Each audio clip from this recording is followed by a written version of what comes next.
Feito.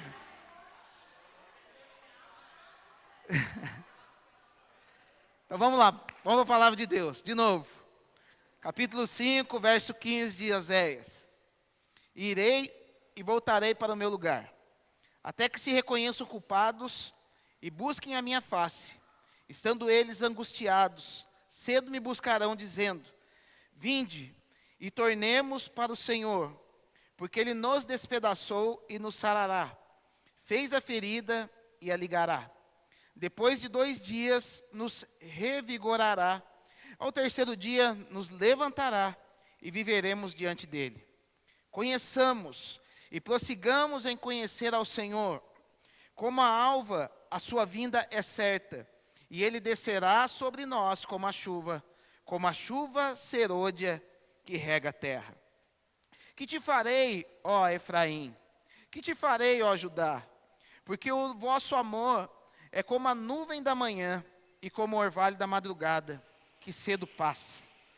Por isso os abati. Por meio dos profetas, pela palavra da minha boca, os matei, e os meus juízos sairão como a luz. Pois misericórdia quero, e não sacrifício, e o conhecimento de Deus mais do que holocaustos. Mas eles transgridem a aliança como Adão. Eles se portaram aleivosamente contra mim. Gileade é a cidade dos que praticam a injustiça, manchada de sangue. Com hordas de salteadores que espreitam alguém, assim é a companhia dos sacerdotes, pois matam no caminho para Siquém, praticam abominações. Vejo uma coisa horrenda na casa de Israel, ali está a prostituição de Efraim. Israel está contaminado. Também tu, ó Judá, serás ceifado. Pai querido, nós te louvamos, nós te agradecemos e clamamos, meu Pai, nessa noite pela visitação especial do teu Espírito, Senhor. Nós clamamos pela tua graça, nós clamamos pela tua comunhão e nós queremos ouvir tua voz, Senhor. Que o teu Espírito venha nos envolver e que possamos ser encharcados, meu Pai, sermos corrigidos por aquilo, pela tua voz, pela tua palavra. Entendemos que o Senhor tem cura para nós, e entendemos que o Senhor tem algo novo para nós nesse tempo, meu Pai. Por isso eu venho pedir que a tua unção, a tua direção venha ser sobre nossas vidas. Que eu, como profeta nessa noite, Senhor, possa liberar para o teu povo algo novo, algo que venha curar, algo que venha transformar, e que possamos juntos sermos agradáveis a ti, Senhor Jesus. É isso o desejo do nosso coração, é isso que nós queremos, em nome de Jesus. Amém. Gente, Oséias é o profeta conhecido nas Escrituras como um profeta que profetizou mais ou menos na época de Isaías. E ele foi um profeta que a sua vida foi uma profecia. Esse profeta foi um homem em que Deus tinha dito para que ele pegasse uma das mulheres de prostituição e se casasse com ela.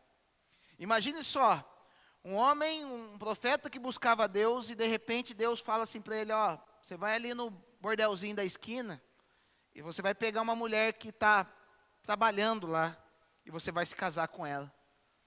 Era dor de cabeça na certa para aquele homem. Mas ele entendeu que era a voz de Deus e que Deus queria comunicar algo com o povo.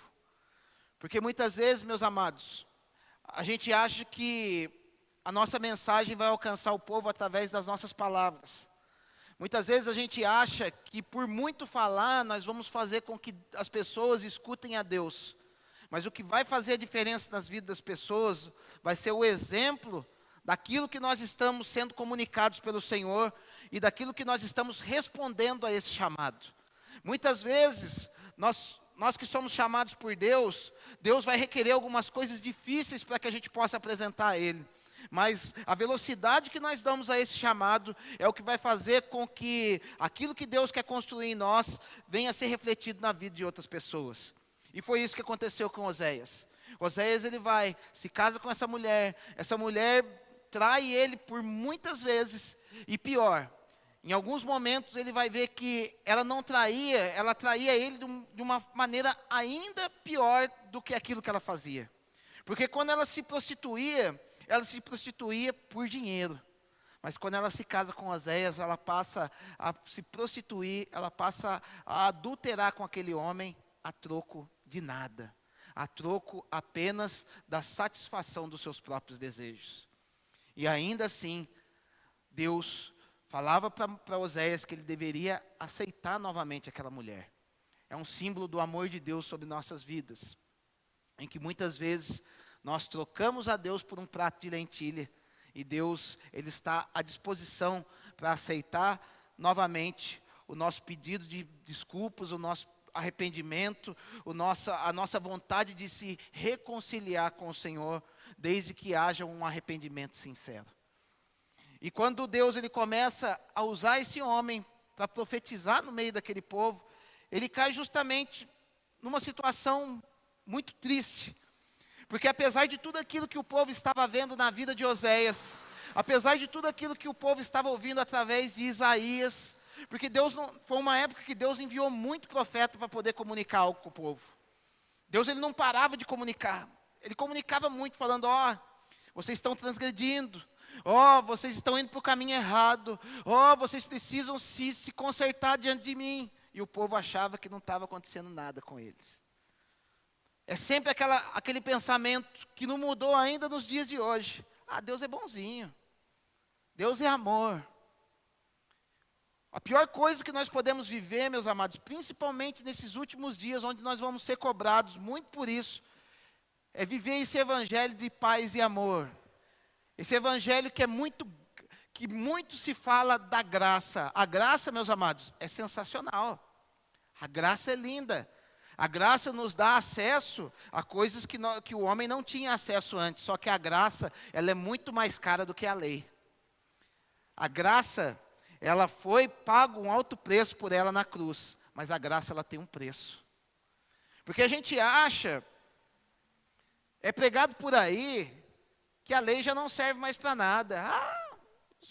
Agora a gente agora pastor, eu estou na época da graça. É tudo na graça. Eu posso fazer o que eu quiser, eu posso entornar o caldo da cachaça, que no outro dia a graça me aceita novamente. Eu posso sair pegando toda a moerada para a rua aí, no outro dia a graça vai vir sobre minha vida. Estou na graça. Não é nada disso. A gente vai ver que na época da lei, existia algo na lei que dizia, não adulterarás. Ou seja, um homem só teria um pecado imputado sobre sua vida a partir do momento que o encontrasse em flagrante adultério na cama com uma outra mulher. Mas quando entramos na época da graça, Jesus diz assim, eu, porém, vos digo, o homem que olhar para uma mulher e no seu coração a desejar, ele estará em pecado. Agora, como que a gente vai ficar falando que a graça, ela é mais branda do que a lei? De maneira nenhuma. Então nós vivemos hoje num tempo em que muitas pessoas querem viver nessa graça que muitas vezes é barateada, nessa graça que é assemelhada a um prato de lentilha. E isso não é verdade.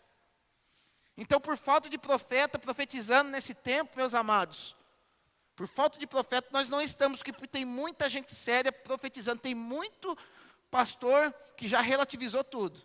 Que está falando que você pode fazer o que quiser, que você pode partir para a masturbação, que você tem que ter o quê? Você tem que ter os seus desejos supridos. É uma geração que chamamos na Bíblia de uma geração hedonista, que vive baseada na satisfação dos seus prazeres, e não uma geração que vive baseada no quê? Em dar prazer ao Senhor. Vivemos uma geração onde muitos querem ter prazer, mas poucos querem dar prazer ao Senhor. Pergunto para você nessa noite, você é uma pessoa que tem dado prazer ao Senhor? Porque nós, como igreja do Senhor, como conjunto, nós somos chamados como a noiva de Cristo, como aquela que vai entrar num lugar especial, junto com o amado, fechará a sua porta, e com o amado ela estabelecerá o que? Uma intimidade em que o noivo terá prazer nessa mulher. Agora eu pergunto, nós como igreja, será que nós temos condição de entrar num lugar secreto com o Senhor e gerar prazer para o nosso Deus? Porque querer prazer nós estamos querendo. Querer receber de Deus, nós estamos querendo receber. Agora, será que nós estamos dispostos a dar para Deus na mesma medida que Ele dá para nós? E aqui, o que levou à falência desse povo foi justamente isso. Somos o povo escolhido de Deus. O que eles pensavam dentro de si era isso. Nós somos o povo escolhido de Deus, então nada vai nos tirar dessa condição. Gente, não é assim que funciona. Então Deus, ele começa a falar com esse povo, e ele diz aqui, o primeiro versículo que eu li para vocês, no capítulo 5, verso 15, ele dizendo, irei e voltarei para o meu lugar. O que Deus estava falando? Eu estou junto com vocês, mas a partir desse momento, eu vou sair, e vou sentar no meu trono, e vou ficar quietinho, e vou deixar vocês, a própria sorte de vocês, até que se reconheçam culpados. Ou seja, o que Deus estava cobrando? Falando assim para eles, e fala para nós nessa noite: eu só vou conseguir entrar na tua vida, eu só vou começar a me manifestar na tua vida, eu só vou começar a me revelar mais a você, a partir do momento que você entrar no teu quarto, e não mais ficar pedindo, mas a partir do momento que você entrar no seu quarto, e se reconhecer que muitas das coisas, que muitas das desgraças que você tem vivido no tempo de hoje, são porque você está envolvido com pecado. É porque nós estamos envolvidos em pecados. Porque nós temos uma séria dificuldade em reconhecer que nós estamos em pecado. A gente faz vista grossa para os nossos pecados. Isso se chama, sabe o quê? Sofisma. Sofisma, sabe o que é um sofisma? É a minha esposa vir aqui e usurpar a minha garrafa d'água e deixar ali com ela. E eu chego para ela e falo: pô, meu amor, deixaram a garrafa de água ali para eu pegar. A garrafa de água era minha. Sabe o que ela vai falar? Não, eu não peguei a garrafa d'água sua. Mas eu não peguei sua garrafa d'água. Eu simplesmente passei ali e minha mão estava assim e ela acabou grudando na minha mão. Eu trouxe ela aqui para mim. E assim muitas vezes nós fazemos com Deus, meus amados. Deus, ele começa a ministrar no nosso coração uma necessidade de mudança. Deus, ele começa a falar no nosso coração que nós estamos errados, que aquilo que nós estamos praticando não convém. E como que Deus faz isso? Ele traz através de um peso no coração, ele traz através de um sentimento de peso, um sentimento, um sentimento em que nós não estamos conectados a Ele. E quando isso vem a nós, meus amados, nós temos que ter essa sensibilidade, porque isso é um grito do amor de Deus pelas nossas vidas, dizendo: meu filho e minha filha, eu quero entrar na tua vida, eu quero entrar nos seus problemas, só que o fato de você não se reconhecer culpado, impede que eu possa entrar e resolver aquilo que precisa ser resolvido. Já percebeu que muitas coisas na nossa vida vêm se arrastando durante muito tempo e parece que nunca resolve? E eu pergunto para você nessa noite: será que não é resolvido porque Deus é incompetente? Será que Deus não tem sido suficientemente um Deus provedor, um Deus curador, um Deus sarador na nossa vida? E é justamente nesse ponto que muitas pessoas acabam se desviando da fé. Porque ela vai para Deus, ela não se reconhece como culpada, e ela começa a pedir, ela começa a clamar. E ela fala: Senhor, eu preciso que resolva tal coisa. Senhor, eu preciso que faça tal coisa na minha vida. E a coisa não muda, a coisa não sai do lugar. Pergunto para você: será que Deus está surdo? O problema é que nós não estamos sendo sarados, sabe por quê? Porque a gente está entrando no nosso quarto, no nosso secreto, e falando, Senhor Jesus, faz isso por mim. Senhor Jesus, dá isso para mim. Senhor Jesus, faz isso lá, faz isso cá. E não é isso que Ele está nos chamando para fazer. O Senhor Jesus nos chama para um particular, dizendo, venha buscar a minha face, que uma vez que você conhece quem eu sou, você tem tudo daquilo que eu sou. Quando você conhece tudo que Ele é, você tem tudo daquilo que Ele é. E quando você tem tudo daquilo que Ele é, você tem todas as coisas disponíveis para você. Então, isso provoca o quê? Uma angústia. O povo vai buscar Deus e vai dizer. Aí, então, Deus está falando aqui, ó. Então, o povo vai ficar dizendo. Vinde. Então, Ele está falando aquilo que o povo sempre costuma falar. Jesus está falando aqui, que é o que Ele mais ouve do povo, é isso. Vinde, tornemos para o Senhor, porque Ele nos despedaçou, nos sarará, fez a ferida e a ligará. Depois de 2 dias nos revigorará. Ao 3º dia nos levantará e viveremos diante dEle. Isso é o que Ele ouve todo dia. Quantos de nós, meus amados? E eu já fiz muito disso. Ia lá, vivia aquele pecadinho, né? Porque tem gente que tem uns pecados de estimação, né? Então ele tem até nome. Então ele puxa pela coleirinha assim, né? Vem, cobiça, vem, cobiça, vem. Ele guarda lá no cantinho do guarda-roupa dele lá. Tem uns que tem lá, é o outro que chama avareza, né? Avareza, vem cá, vem. Avareza tão bonitinho, já viu os pelinhos dele, criado no pet shop e tal. Cuida, apara, faz tudo. Então, muitos têm os bichinhos, né? Os bichinhos de estimação, pecadinho de estimação. E a gente vai para o nosso secreto e vai lá. Senhor, me ajuda. Eu não quero mais fazer isso. Ai, Jesus, eu não quero mais olhar pornografia. Eu não quero e chora diante do Senhor. Chora. Aí aquele choro traz aquela coisa gostosa, né? Chorei 1 hora diante de Deus. Falei para Ele do meu problema com pornografia. Falei da minha avareza para o Senhor. Nossa, que gostoso. Aí sai do quarto, primeira coisa que vai lá para o computador. Opa, sexy hot lá. Vamos de novo. Já pedi perdão para o Senhor mesmo. Gente, isso aí não é arrependimento. É como se nós estivéssemos falando, vinde, tornemos para o nosso Deus. Ele permitiu que eu caísse nessa pornografia, mas depois Ele vai sarar de novo. Ele permitiu que eu fosse avarento porque Ele me fez assim. Mas depois vai sarar tudo. E não é isso, meus amados. Em nenhum momento o povo está falando aqui, vinde, tornemos para o nosso Deus, vamos nos arrepender. Vinde, tornemos para o nosso Deus, vamos reconhecer o nosso pecado e vamos mudar de vida, vamos ser agradável a Deus, vamos buscar Ele de uma maneira sincera. Mas o povo conheçamos e prossigamos em conhecer ao Senhor. Como a alva, a sua vinda é certa. E Ele descerá sobre nós como a chuva serôdia que rega a terra. Chuva serôdia era uma chuva que dava justamente na época do plantio das sementes. Então existiam 2 chuvas em Israel, existem, né? A serôdia e a temporã.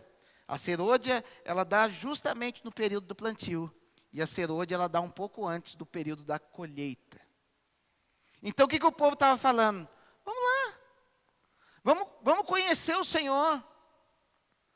Porque se a gente conhecer o Senhor e a gente prosseguir, então existem 2 processos, e o povo até em parte estava certo, porque nós temos que fazer isso, nós temos que conhecer ao Senhor e continuar num processo de conhecimento do Senhor.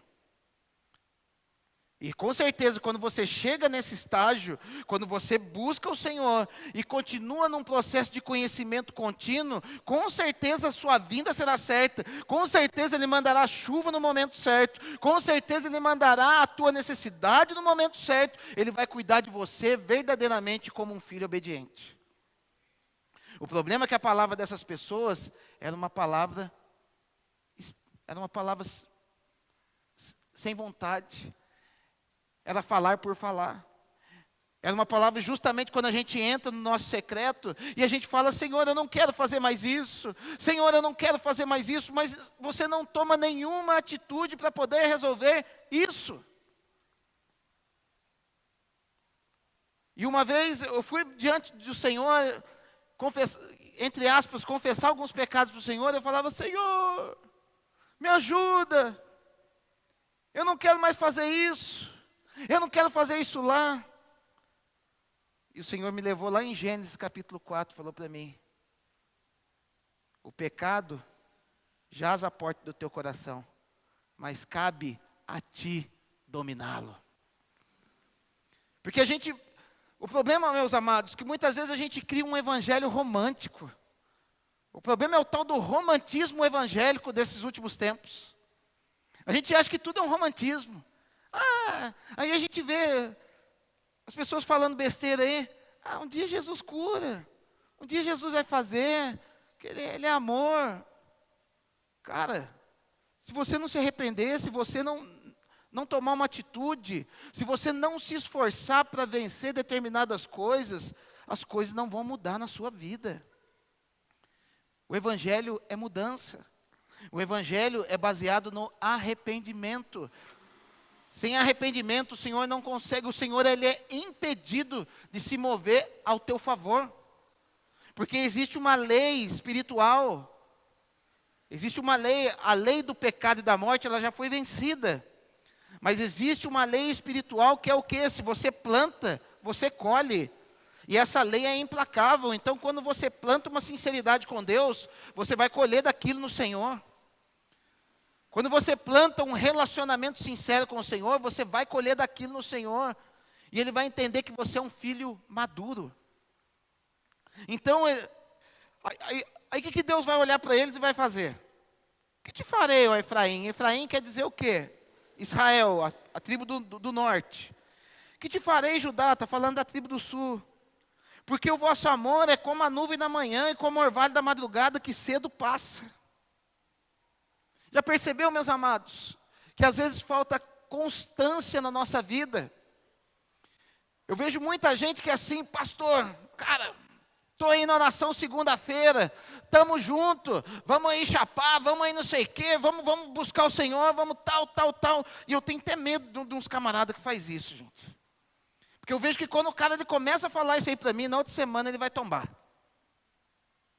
Eu tenho medo. Eu tenho medo, gente. Uma coisa eu estou aprendendo nessa vida minha pastoral. Todo mundo que chega soltando rojão, logo ele dá problema. Sabe o que é soltar rojão? O cara chega falando: pastor, eu faço isso. Eu sou isso, ó. É só alegria. É Corinthians, vai Corinthians. Vai, Cara, passa um tempinho, o cara tomba, cara. Mas aquele outro que vem quietinho, ele vem na manhã, ele está aqui, ele está buscando com você, ele está ali, tal. O cara é constante. O cara é constante. Ele está buscando a Deus, ele está perseverando. Porque o segredo, meus amados, o segredo para que nós tenhamos uma fé verdadeira, uma fé genuína, para que nós venhamos avançar no Senhor, é a perseverança. A gente tem que perseverar no Senhor. Porque eu vejo algumas pessoas que elas querem começar a se consertar. Então, a segunda-feira é o dia do concerto com o Senhor, né? Igual a galera inicia regime. Então, na segunda-feira fala: a partir de segunda eu não vou pecar mais. Segunda-feira eu deixo de adulterar, segunda-feira eu vou pagar minhas contas, segunda-feira. Só que o cara ele quer ver as coisas começar a dar certo na vida dele na terça-feira. Aí na terça-feira é lógico que não vai dar. Na quarta, muito menos, porque o Senhor, Ele quer ver a tua perseverança. É igual outro dia meu filho, eu dei um celularzinho quebrado aí para ele poder ver algumas coisinhas na internet aí, para ele jogar um joguinho dele. Aí outro dia ele começou a ficar com palhaçada dentro de casa, eu tomei o celular dele. Aí foi até um dia que a professora chamou lá e falou, ó, o Enzo tá meio alterado aí na sala de aula aí. Falei com ele, ele respondeu para mim. Aí, o mecânico de moto, se puder ajudar lá, por favor.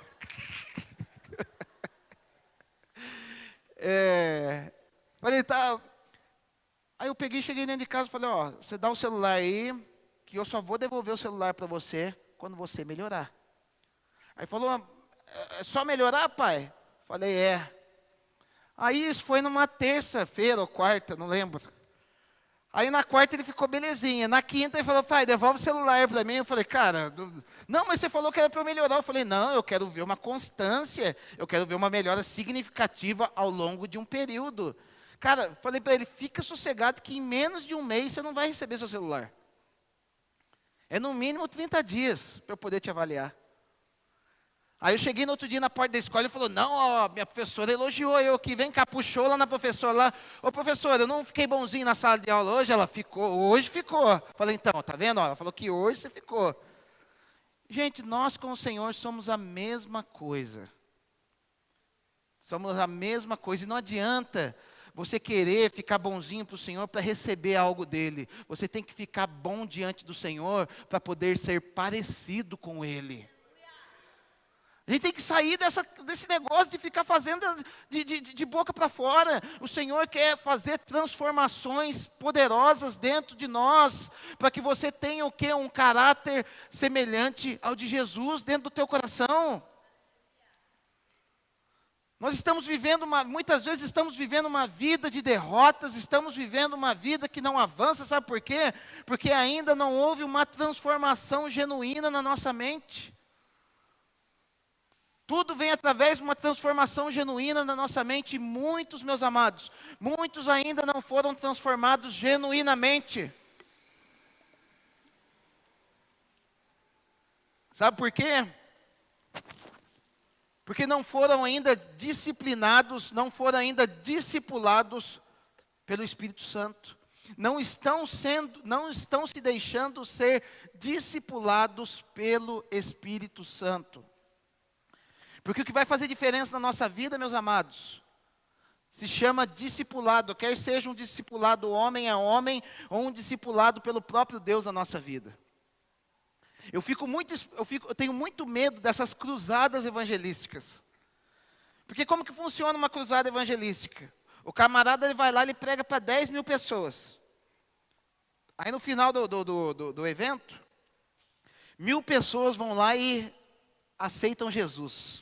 Vocês vão entender por que eu fiz, entre aspas, aceite Jesus. Porque elas vão lá na frente, elas falam que querem Jesus, mas na segunda-feira, Jesus começa a trabalhar no coração delas, elas não se deixam ser trabalhadas. Ou alguém vem sobre a vida delas, um pastor tenta falar para eles, ó, cara, isso aqui não é desse jeito. Ah, não, eu tenho meus próprios conceitos, eu não aceito o homem vir me discipular.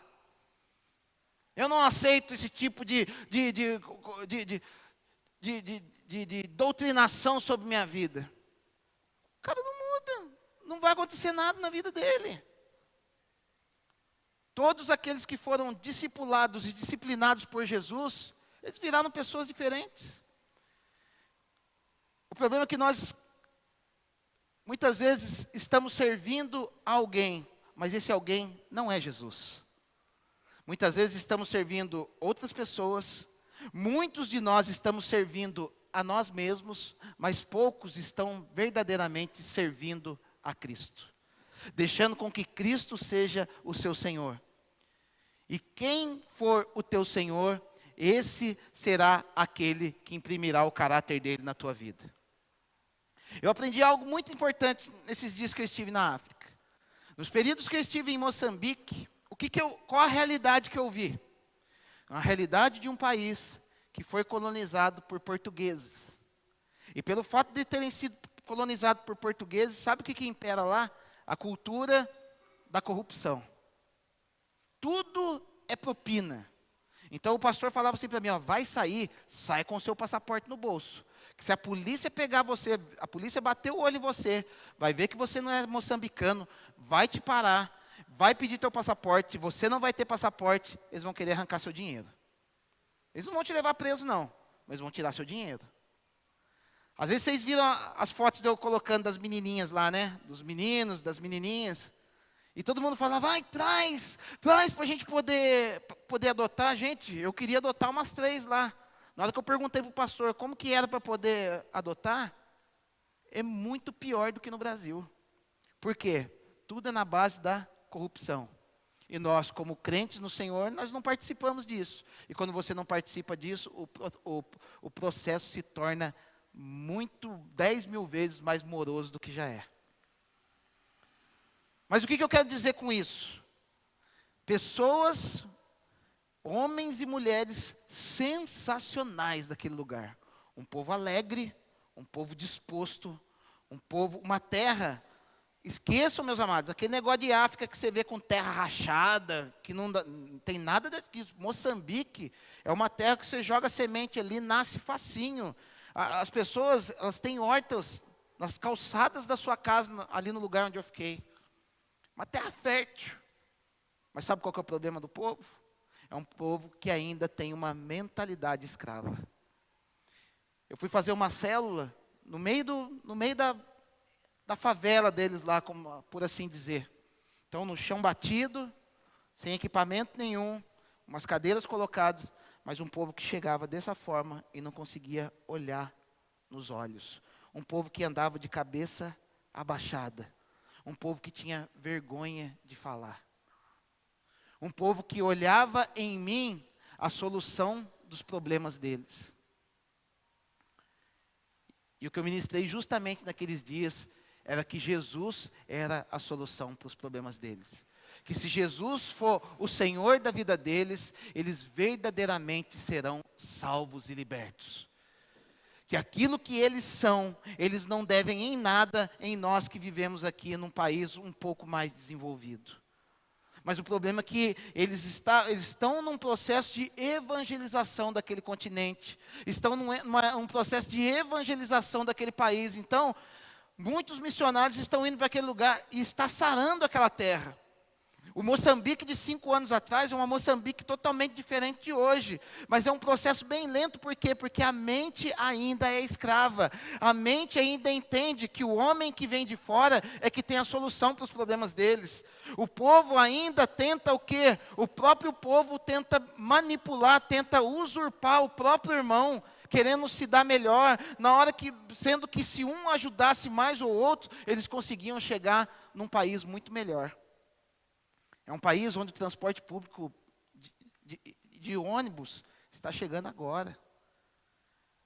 Eles andam numas vans, umas bestas, mas muito velhas, da Toyota, e eles enfiam naquelas vans aproximadamente 30 pessoas moçorocadas ali dentro.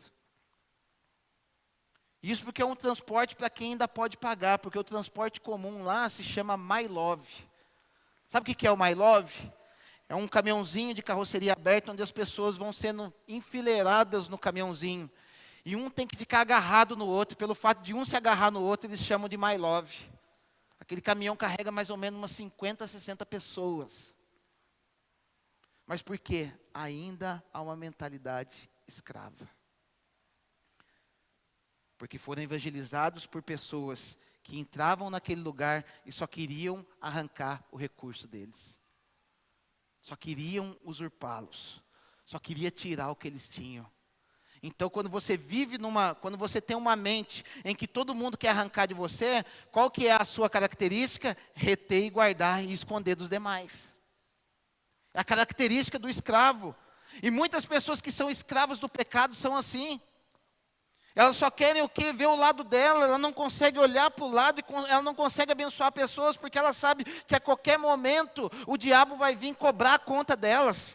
Então ela quer viver o hoje, ela quer fazer tudo o que tem que fazer, ela quer saciar os seus próprios prazeres no dia de hoje, porque ela não sabe o que ela vai viver amanhã, porque amanhã o diabo vai vir cobrar a conta dela, e ele vem. Ele vem. Não adianta você querer viver no pecado, achar que está tudo certo. Está tudo certo por um certo período. Porque uma hora o diabo vem cobrar essa conta. É como se fosse um cartão de crédito, você vai gastando. No primeiro dia, segundo dia, você não vai ver nada, só está passando o cartão. Mas um dia a fatura vem. E tudo aquilo que você gastou, você vai ter que pagar. Então você vê uma cultura de pessoas que foram colonizados por pessoas usurpadoras, os mesmos que nos colonizaram. E a gente vê que a cultura é muito parecida. A gente vê políticos hoje em dia que o cara não quer governar para poder fazer um país melhor. Ele quer governar para encher o bolso dele. O cara não quer governar para poder governar para todos. Ele quer governar para uma classe de pessoas. E daí então, eu estou falando para vocês de Moçambique. Mas no dia que nós fomos conhecer o parque, a gente teve que ir para um lugar chamado África do Sul. E é um lugar totalmente diferente, porque é um país diferente, é uma moeda diferente. Então, na alfândega, na fronteira de Moçambique, é uma casa tudo velha, é uma casa tudo suja, onde eles carimbam o seu passaporte de saída. Só que na hora que você vai para o sistema alfandegário da África do Sul, já é uma casa bonita, um povo tudo bem vestido, que carimba o seu passaporte. A partir daquele momento, idioma que se fala, inglês. Você pode tentar falar português com eles, que eles não vão fazer questão nenhuma de te entender. O idioma, a partir de agora, é o inglês. As estradas mudam radicalmente. Com 3 quilômetros, nós vimos uma viatura da polícia rodoviária parada. Sabe a viatura que estava parada? Uma BMW 325i. Lá, uma cultura de carro velho, de coisas caídas. Passou-se a fronteira, uma cultura totalmente diferente. Fomos para uma cidade da África do Sul chamada Nelspruit. Eu falei, se a igreja tivesse totalmente implantada, eu ia abrir uma aba lá. A cidade é linda, a cidade é perfeita. Só carro novo andando para a rua. Só gente bonita andando para a rua, gente bem vestida. Outra realidade. Gente, um negócio com 200 quilômetros de distância de um para o outro, uma realidade totalmente inversa daquilo que as pessoas viviam. Mas por quê? Quem os colonizou foram os ingleses. Então eles têm um padrão inglês de se viver. Então a educação é diferente. Em Moçambique, você vê lixo sendo queimado para a rua o dia inteiro. É uma cidade onde você vê lixo espalhado para tudo quanto é lado. É lixo, entulho, é sujeira. Na África do Sul, tudo limpinho, tudo organizado, tudo quieto. Você não vê gente buzinando, você não vê nada. Outra realidade. Mas por quê? Porque um povo que teve uma mudança de mente é algo que aconteceu dentro da cabeça deles. Houve um período que eles se reconheceram que não podiam nada. E eles colocaram diante de si, nós vamos mudar para melhor. Mas do outro lado, é um povo que olhou a sua condição e falou, vou continuar vivendo dessa forma, porque para mim está bom desse jeito. Só que eles pagam um preço infinitamente maior por viverem dessa forma. Enquanto que os irmãos lá do lado acabam até usando a mão de obra deles para fazer os serviços mais sujos e pesados.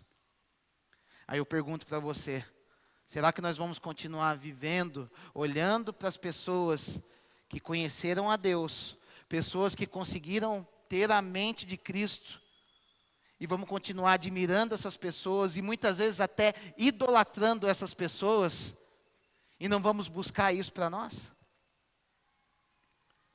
Porque muitas vezes, meus amados, a gente vive numa cultura que ainda não fomos libertos na nossa mente, até aquilo que a gente adora errado. Eu vejo algumas pessoas, meus amados, que, até mesmo dentro da igreja, algumas pessoas são escravas até mesmo da sua idolatria com relação a pessoas. Tem um pecadinho que se chama idolatria. A gente está começando a colocar algumas pessoas novas aqui na igreja para poder ministrar, sabe? Porque eu quero formar pregadores aqui dentro da igreja. Eu não quero que eu seja a única voz aqui dentro dessa casa. E às vezes algumas pessoas, mas é o fulano que vai pregar, eu não vou lá ouvir ele não. Sabe o que é isso? Idolatria. A pessoa acha que é o homem que está falando, não acha que é Deus que está falando através da vida dele. Sendo que Deus ele pode usar até uma jumenta para falar com você. E a gente começa a espelhar no homem, ali está a minha solução. É como os menininhos lá na África, olhando, é ali no mulungo que está a minha solução. Eu não tenho solução nenhuma para eles. Eu fui lá e eu saí mais ministrado da vida deles do que eles por mim. Quem saiu ministrado daquele lugar fui eu. Eu que olhei aquela condição, eu que olhei aquele país, eu que olhei aquele povo e Deus começou a ministrar no meu coração. Sabe por que eles vivem desse jeito? Eles não tiveram ainda a mudança de mente. Eles não têm ainda a mente de Cristo. Eles não têm a minha mente.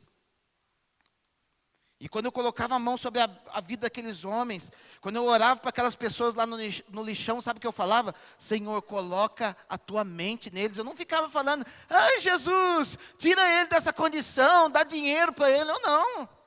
Eu colocava a mão na cabeça deles e falava, Senhor, coloca a tua mente, coloca a mente de Cristo neles. Porque no dia que eles tiverem a mente de Cristo, sabe o que eles vão fazer? Eles vão falar, nós não vamos ficar catando mais lixo que não. A gente vai formar uma cooperativa, nós vamos juntar todo mundo, e nós vamos fazer uma esteira grandona, nós vamos separar lixo, e vamos dividir o que vai dar. Eu não vou ficar sofrendo mais, mas sabe o que hoje eles vivem naquele lixão? Uma cultura de competição para ver quem consegue catar mais lixo. Eu vou contar um negócio para vocês, se você não tiver estômago, você sai aqui agora. Mas um caminhão de lixo entrou naquele lugar, eu até filmei, não sei se eu coloquei para vocês verem, depois se alguém quiser eu mostro para vocês, o povo brigando para ver quem conseguia chegar mais perto do caminhão de lixo. E uma mulher, ela conseguiu na cotovelada arrancar todo mundo, ela enfiou a mão dentro daquele coisa de lixo e puxou um sacão de lixo. Na hora que ela puxou o sacão de lixo, o braço dela cheio de larva de mosquito, cheio do braço dela, assim, ó, cheio. E ela foi lá contar para outra mulher que ela conseguiu pegar o melhor saco de lixo. E uma conversando com a outra. Enquanto ela contava vantagem de si mesma, ela pegou um pedaço de papelão e ela ficava limpando aquele monte de larva saindo assim. Vê se isso é vida. Vê se isso é vida. E muitas vezes nós achamos que foi Deus que foi, Deus que permite isso. Deus não permitiu nada disso. Porque a palavra de Deus vai dizer, se Cristo verdadeiramente, se o Filho vos libertar, verdadeiramente sereis livres. E aquilo não é uma liberdade, aquilo é uma escravidão. Por que o povo do país do lado tem uma condição diferente? Porque teve a sua mente mudada. Então, meus amados, nós vamos ver algumas pessoas que vão prosperar dentro da casa de Deus. Nós vamos ver algumas pessoas que vão romper muitas coisas. Eu quero que essa igreja seja uma delas. Mas para isso, a gente vai ter que começar a buscar Deus e buscar a face dEle para poder ter a mente que Ele tem e sermos igual a Cristo. E vai chegar um momento que vai acontecer igual a minha viagem, nós vamos ter que chegar num lugar chamado fronteira. E só vai passar por essa fronteira aquele que tem o carimbo autorizando. Todos os estágios que Cristo tem para nós, nós vamos precisar do selo do Espírito. O que vai validar a tua passagem de um nível para o outro é o selo do Espírito. E esse selo do Espírito, sabe onde que você obtém? No momento de arrependimento na tua casa. Senhor, eu sou avarento. Senhor, eu não consigo, meu coração não consegue se envolver com missões. Senhor, o meu coração não consegue amar minha mulher. Porque não adianta, meus amados, a gente ficar jogando tudo no nível do sentimental. E chega chorando diante do Senhor, falando que eu não consigo. Consegue sim, porque se o Senhor exige algo de nós na sua palavra, é porque Ele te projetou para que você possa conseguir aquilo. Só que a gente faz corpo mole, né? Fala, eu não consigo. É igual quando eu vou fazer tarefa com meu filho, né? Aí eu chego lá, tem uma continha demais lá, eu falo, faz aí. Pai, eu não consigo. Não consegue, cara. Se todos os alunos lá da classe conseguem, como que você não vai conseguir? E eu dou um aperto nele e a conta sai perfeitinha. Muitos de nós, meus amados, nessa noite, o Senhor ministra o meu coração. Estamos sentados diante de Deus dizendo, Senhor, eu não consigo. E Jesus está te dizendo aqui esta noite, você consegue sim. Para de chorar, para de ser mole, se arrepende, porque Deus quer fazer grandes coisas na tua vida.